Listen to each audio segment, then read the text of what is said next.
मन लागे सखिया मन लागे, शिव के चरचवा में मन लागे। अरे मन लागे सखिया मन लागे, शिव के चरचवा में मन लागे। मोहल टरी शिव के मन ही न भावे, मोहल टरी शिव के मन ही न भावे। टूटही मड़ैया में मन लागे, शिव के चरचवा में मन लागे। अरे टूटही मड़ैया में मन लागे, शिव के चरचवा में मन लागे। रे मन लागे सखिया मन लागे, शिव के चरचवा में मन लागे। मेवा मिठाई शिव के मन ही न भावे, मेवा मिठाई शिव के मन ही न भावे।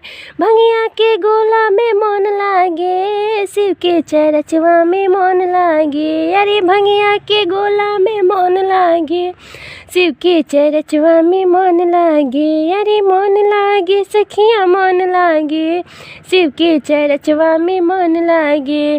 फुलवा की माला शिव के मन ही न भावे, फुलवा की माला शिव के मन ही न भावे। नगवा के हरवा में मन लागे, शिव के चरचवा में मन लागे। अरे नगवा के हरवा में मन लागे, शिव के चरचवा में मन लागे। अरे मन लागे सखिया मन लागे, शिव के चरचवा में मन लागे। सखिया सहेलिया शिव के मन ही न भावे, सखिया सहेलिया शिव के मन ही न भावे।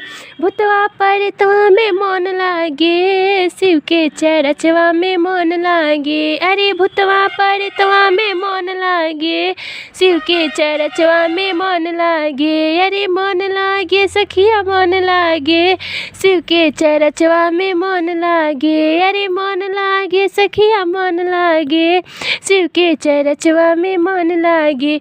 अगर ई भजन आप लोग के अच्छा लगी तो हमारे चैनल के लाइक करी, सब्सक्राइब करी, ज़्यादा से ज़्यादा शेयर करी।